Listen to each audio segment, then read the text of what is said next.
The Assembly will hear an address by His Excellency Donald Trump, President of the United States of America. I request protocol to escort His Excellency and invite him to address the Assembly.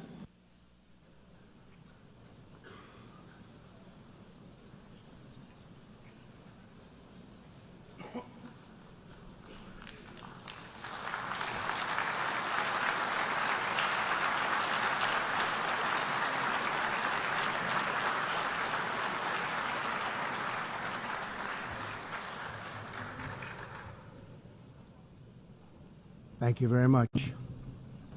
Very much appreciated.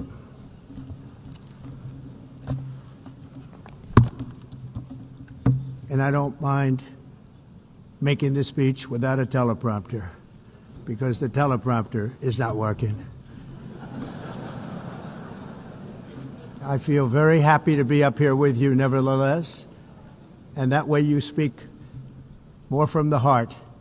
I can only say that whoever's operating this teleprompter is in big trouble.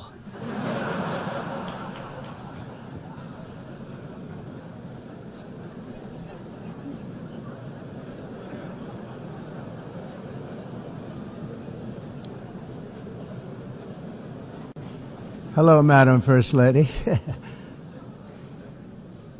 Thank you very much for being here.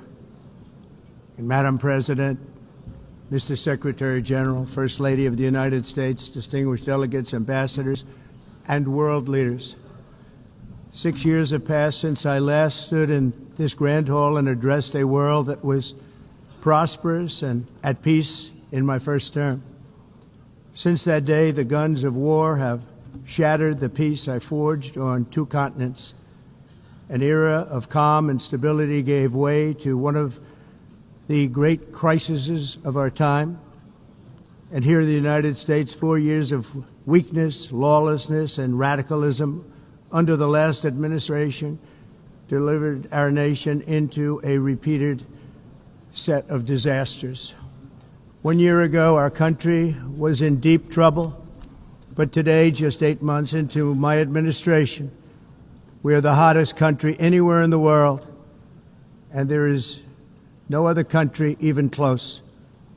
America is blessed with the strongest economy, the strongest borders, the strongest military, the strongest friendships, and the strongest spirit of any nation on the face of the earth.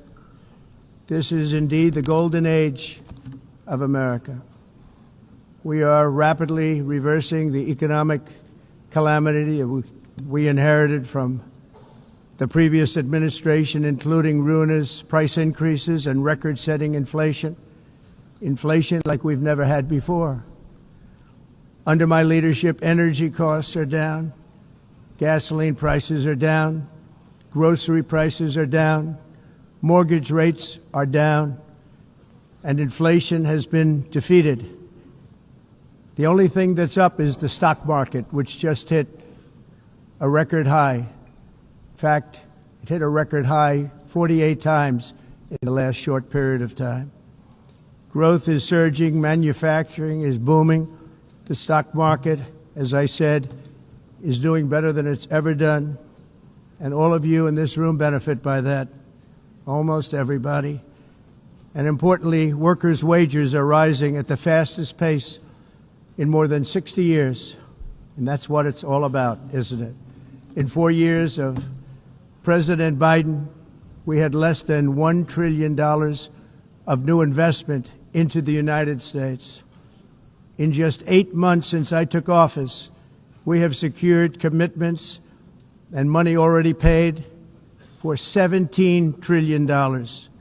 Think of it, 4 years, less than $1 trillion, 8 months, much more than $17 trillion is being invested in the United States.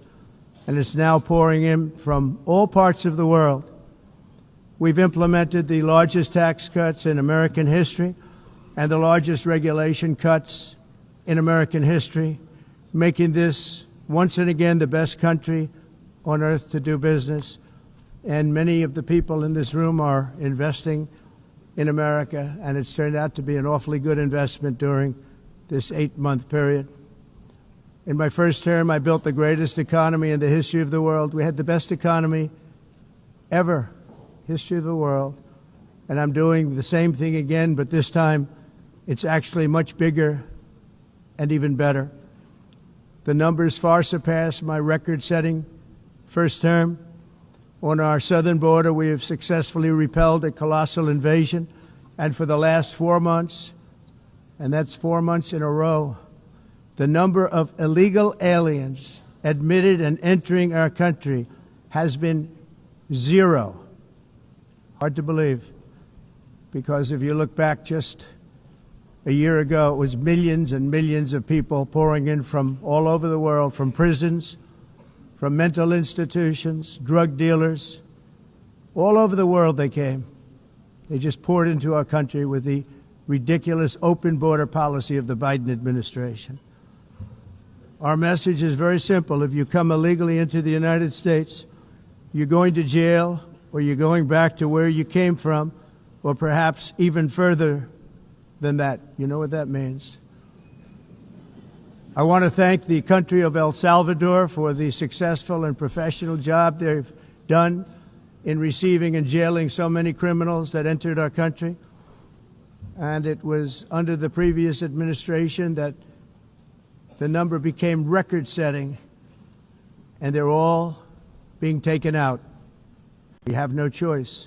And other countries have no choice, because other countries are in the exact same situation with immigration. It's destroying your country, and you have to do something about it. On the world stage, America is respected again like it has never been respected before. You think about 2 years ago, 3 years ago, 4 years ago, or 1 year ago, we were a laughingstock all over the world. At the NATO summit in June, virtually all NATO members formally committed to increase defense spending, at my request, from 2% to 5% of GDP, making our alliance far stronger and more powerful than it was ever before. In May, I traveled to the Middle East to visit my friends and rebuild our partnerships in the Gulf and those valued relationships with Saudi Arabia, Qatar, and the UAE, and other countries are now, I believe, closer than ever before. My administration has negotiated one historic trade deal after another, including with the United Kingdom, the European Union, Japan, South Korea, Vietnam, Indonesia, the Philippines, Malaysia, and many, many others. Likewise, in a period of just 7 months, I have ended 7 unendable wars. They said they were unendable. You're never going to get them solved. Some were going for 31 years, 2 of them, 31, think of it, 31 years. One was 36 years. One was 28 years. I ended 7 wars. And in all cases, they were raging with countless thousands of people being killed. This includes Cambodia and Thailand, Kosovo and Serbia, the Congo and Rwanda, a vicious, violent war that was, Pakistan and India, Israel and Iran, Egypt and Ethiopia, and Armenia and Azerbaijan. It included all of them. No president or prime minister, and for that matter, no other country has ever done anything close to that. And I did it in just 7 months. It's never happened before. There's never been anything like that. I'm very honored to have done it. It's too bad that I had to do these things instead of the United Nations doing them. And sadly, in all cases, the United Nations did not even try to help in any of them. I ended 7 wars, dealt with the leaders of each and every one of these countries, and never even received a phone call from the United Nations offering to help in finalizing the deal. All I got from the United Nations was an escalator that on the way up stopped right in the middle. If the First Lady wasn't in great shape, she would have fallen. But she's in great shape. We're both in good shape. We both stood. And then a teleprompter that didn't work. These are the two things I got from the United Nations, a bad escalator and a bad teleprompter. Thank you very much. And by the way, it's working now. It just went on. Thank you.